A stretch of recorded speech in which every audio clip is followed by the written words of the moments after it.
The unique part of Portraits and Identity is that we hear from the model. Identity is the essential part of a portrait and it's very sensitive. It has gravity, it has weight, and we hold it with care when we're representing somebody else. And then, of course, when we're putting that out to be presented to the world, that can have repercussions on the model, on the subject, on lots of things. What would you like to say about identity, or your identity?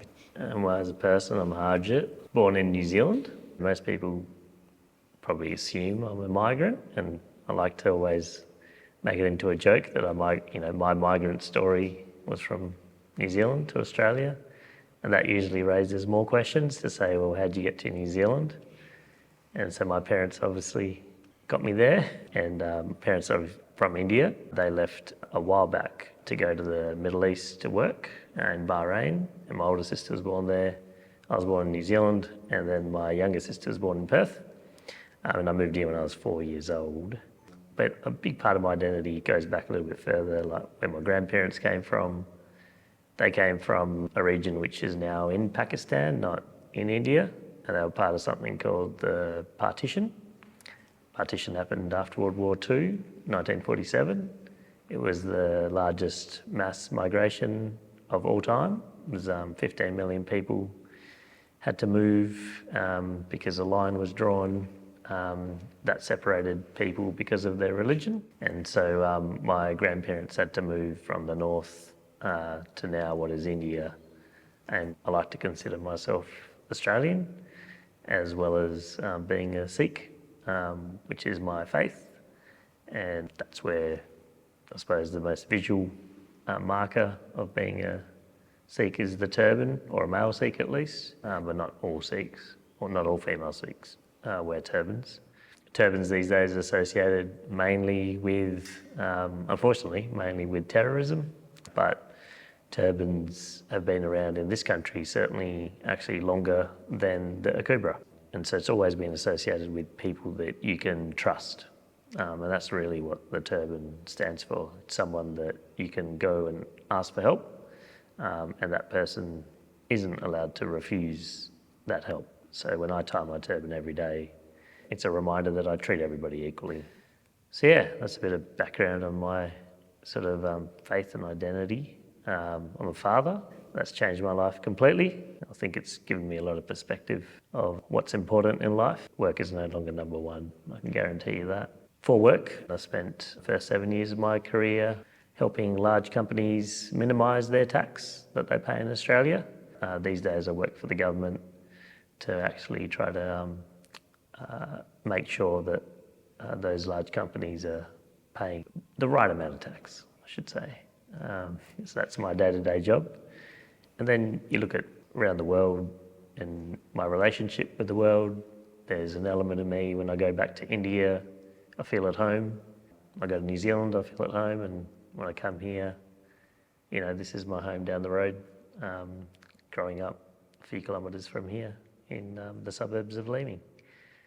So yeah. Any questions? Yeah. What do you wish more people understood about the turban? Part of me would want people to be aware of what the turban represents.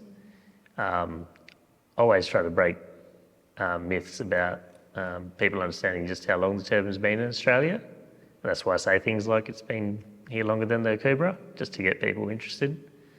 But at the end of the day, we've only been here for 150 years or 200 years compared to Indigenous people who've been here tens of thousands, if not longer. I also feel like when we cop hate, which we do, you know, growing up always used to hate that. But these days, the more I've understood about the turban, I think it's actually doing its job in deflecting hate from other people. So if it's actually taking that or absorbing that hate, well, maybe someone else is missing out. And that's really where the turban came from. I've got a question on that too. So one of the things about Sikh faith, which I have learned, is the idea that you're supposed to be seen, but you're also supposed to be sort of humble and like get rid of an ego and be anonymous, but also seen. How do you reconcile those two things? That's a tough one, Daniel. Yeah. But we are talking about that with representation, because a Yeah. portrait can elevate somebody, or it can give too much power to somebody who's already got power, or it can give power to somebody who hasn't got power. I'm just thinking about those two things.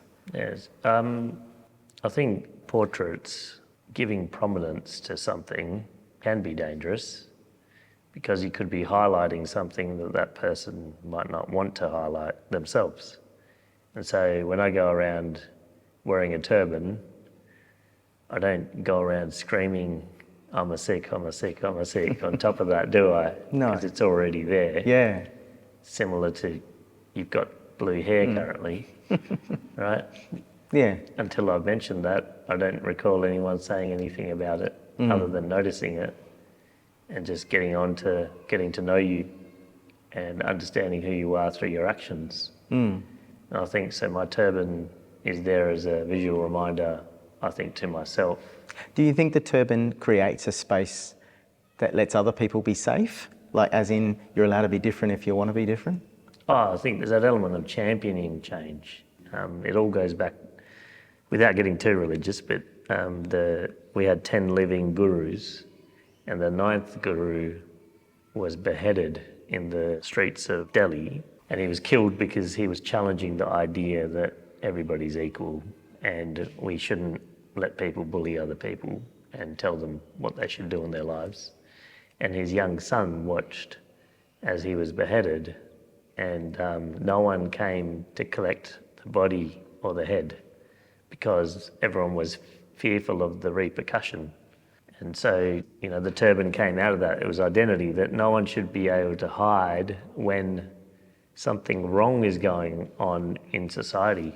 And so, yeah, I think personally, I'm not sure if every Sikh does this, but, we certainly try, which is we can't sit idly if there's social injustice going on, whether it's for our people or for any society which we live in.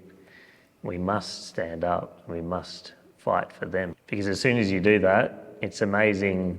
Perth trains, who's been on a Perth train? When you're in the morning, you're on in the morning and no one says a word, like you can't say anything, you can't talk on your phone, it's like social taboo, right? But have you ever seen when someone's doing something really silly or stupid on the train and everyone just pretends it's not happening? Like it's the same rule applies. But there's been a couple of times where I've said, no, that's not okay. And I've said it. And as soon as you break the silence, everybody gets in on it and says, no, that's not okay. Stop doing that. And then once 100 people are shouting at the person, they're going to stop. So I sort of use that as the example of just got to be that first person to raise the voice, I think. How much do you determine your identity from being for who you're your actions, or from the cultural markers or other experiences you've had in life? Yeah, that's a really great, very deep question. No, appreciate it. I think I've been thinking about it recently, actually. Younger years, I've always thought that you sort of are forming yourself, right? Like you are who you are because of what you choose to do. But I feel like I'm starting to get a bit wiser. Maybe, is it wisdom or is it just exposure to understanding your life experience may also be determined by what's happened before you, which is why I mentioned that partition and migration journey, because I think that has, how I respond to the world is actually determined significantly by what they've gone through, as opposed to someone who might not have gone through that. I suppose I met your daughter and she's very cute. Yeah. I suppose taking it from her perspective, has she questioned, why do you wear a turban compared to so-and-so's dad, or why do some people do and some people don't? How do you, I suppose, approach it in terms of explaining it to a child and, it'd be interesting. Daniel and I were actually talking a bit about that, and that I don't think I even knew that I was different until 9/11, because I was in year 9 at the time. I don't know about your age demographic or whether that if you can remember that, but for me it was a defining moment, because until that point I don't think anybody in my school group or friendship group had ever treated me differently. and I never treated them differently.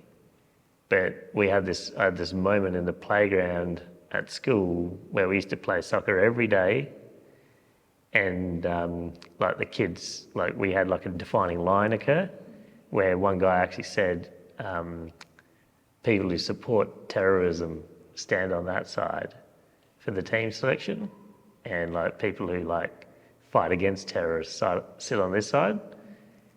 And it was like this sort of this moment of, oh crap, I'm different, you know?